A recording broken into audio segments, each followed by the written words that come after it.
Hi friends, നമുക്കിന്നൊരു ചെമ്മീൻ ബിരിയാണി ഉണ്ടാക്കിയാലോ. അതിനായി കൈമ റൈസാണ് എടുത്തിരിക്കുന്നത്. ആദ്യം തന്നെ നമുക്ക് അരി ഒന്ന് വേവിച്ച് വയ്ക്കാവേ. ഓൾ സ്പൈസസ് ഇട്ടിട്ട് വേണമേ വേവിച്ച് വയ്ക്കുവാൻ. അതിനുശേഷം ഒരു പാനിലേക്ക് ചെമ്മീൻ ഇട്ട് കൊടുക്കാവേ. അതിലേക്ക് മഞ്ഞൾപ്പൊടി, ഉപ്പ്, ആവശ്യത്തിനുള്ള വെള്ളം എന്നിവ ഒഴിച്ചു കൊടുത്ത് അതൊന്ന് വറ്റി വരുമ്പോൾ അതിലേക്ക് കുറച്ച് മുളക് പൊടി, വെളിച്ചെണ്ണ എന്നിവ ഇട്ട് കൊടുത്ത് ഒന്ന് റോസ്റ്റ് ചെയ്ത് എടുക്കാവേ. അതിനുശേഷം ഒരു പാനിലേക്ക് ഇഞ്ചി, വെളുത്തുള്ളി, സവാള, പച്ചമുളക്, വേപ്പില, തക്കാളി എന്നിവ ചേർത്ത് ഒന്ന് വഴറ്റി വരുമ്പോൾ അതിലേക്ക് ആവശ്യത്തിനുള്ള മസാല ഇട്ട് കൊടുക്കാവേ. മുളക് പൊടി, മഞ്ഞൾപ്പൊടി, കുരുമുളക് പൊടി, ഗരം മസാല എന്നിവ ചേർത്ത് ഒന്ന് വാടി വരുമ്പോൾ അതിലേക്ക് കുറച്ച് വെള്ളം ഒഴിച്ചു കൊടുത്ത് ഒന്ന് കുറുകി വരുമ്പോൾ അതിലേക്ക് ചെമ്മീൻ ഇട്ട് കൊടുക്കാവേ. ഉപ്പ് ഇടുമ്പോൾ ഒന്ന് ശ്രദ്ധിക്കണമേ. നമ്മൾ ചെമ്മീൻ റോസ്റ്റ് ചെയ്തപ്പോൾ ആവശ്യത്തിന് ഉപ്പ് ഇട്ട് കൊടുത്തിട്ടുണ്ട്. അതിനുശേഷം അതിലേക്ക് മല്ലിയില, പുതിനയില ഇട്ട് നമുക്ക് ചെമ്മീൻ മാറ്റി വയ്ക്കാം.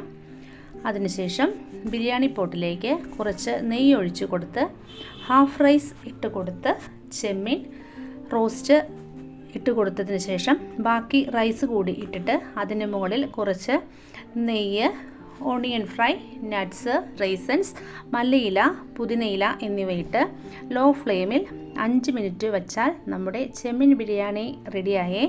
അപ്പോൾ എല്ലാവരും ഒന്ന് ട്രൈ ചെയ്ത് നോക്കണമേ. നമ്മൾക്ക് എല്ലാവർക്കും പെട്ടെന്ന് തന്നെ ചെയ്തെടുക്കാൻ പറ്റുന്ന രീതിയിലാണ്. അധികം മസാലകളൊന്നും ഇട്ട് ചെമ്മീൻ്റെ ടേസ്റ്റ് ഒന്നും കളഞ്ഞിട്ടില്ല. അപ്പോൾ അതുകൊണ്ട് എല്ലാവരും ഒന്ന് ട്രൈ ചെയ്ത് നോക്കണമേ.